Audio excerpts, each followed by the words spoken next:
Sabi mo kahit ano. Saan mo ba gagamitin? Wala, may lakad lang ako. Wala ka bang tiwala sa akin? Sige, basta ingatan mo Salamat, Insan. Oh. Ingatan mo yan. Hiniram niya minsan yung tricycle ko. Binangga niya sa pader. Yung tricycle ko. Binalik niya sa akin, wasak yung tricycle ko. Sabi niya, binangga daw siya. Yung pala, binangga niya sa pader. Dahil sa galit niya sa akin, hindi naman niya ako kayang awayin. Yung tricycle ko, pinag-intrisan niya. Doon siya gumante. Hindi ko naman alam, may gusto rin pala siya dyan. Jimmy! Hoy! Jimmy, lumabas ka dyan! Ba't ang aga-aga nang bubulabog ka? Ikaw ang nang bubulabog. Tinutino ng tricycle ko, binangga mo? Hindi ko naman kasalanan yun, di ba sabi ko? Binangga ako, tapos tinakbuhan ako. Hindi yun yung story eh.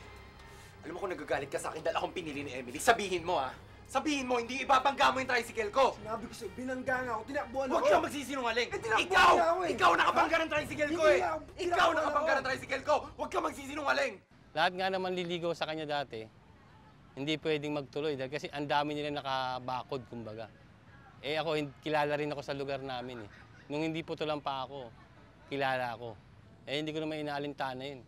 Wala namang pakialam sa kanila eh.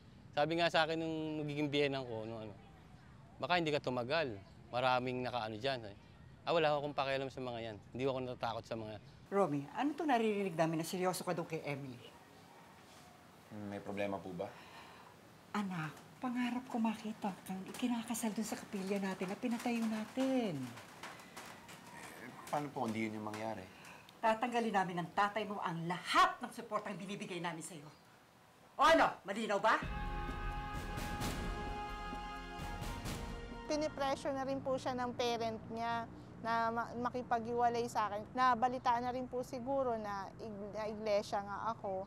Sabi niya, kung willing daw po ako na, na makasama siya. Sabi ko, nag-aaral pa kasi ko. Sabi ko sa kanya, kung makakapag-antay ka sana. Kasi po nga, kung hindi ko gagawin, hindi naman kami magkakatuluyan yung nasa isip. Kaya po talagang, kahit tutol po yung mga magulang ko, okay lang po. Hindi naman po sila makikisama, yun ang katwiran ko, ako eh. Kaya ginawa ko po yung dapat. Nag-iglesia ako.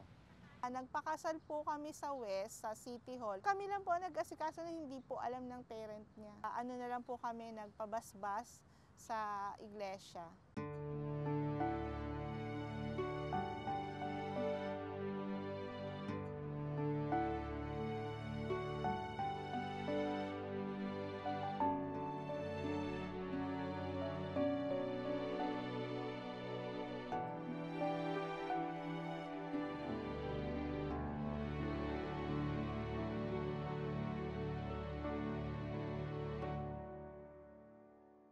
Bakit di mo man lang kami kinubida sa kasal mo?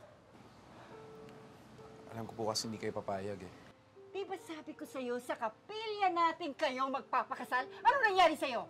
Na-impluensyahan ka na naman ni Emily? Ha? Nung una po, hindi smooth sailing yung pagsasama namin ng biyanan ko. Pero nung napansin po siguro nila na parang bumait yung anak nila nung nag-asawa, yun po, unti-unti natanggap naman po nila ako.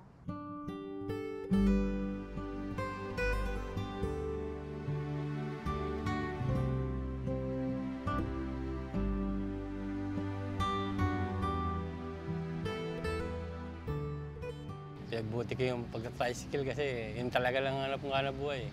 Todo biyahe po. Wala pong walang choice eh. Kundi para matapos yung mga anak ko eh. Kasya ba pera mo? Di ba bibili ka pa ng gas? Meron pa.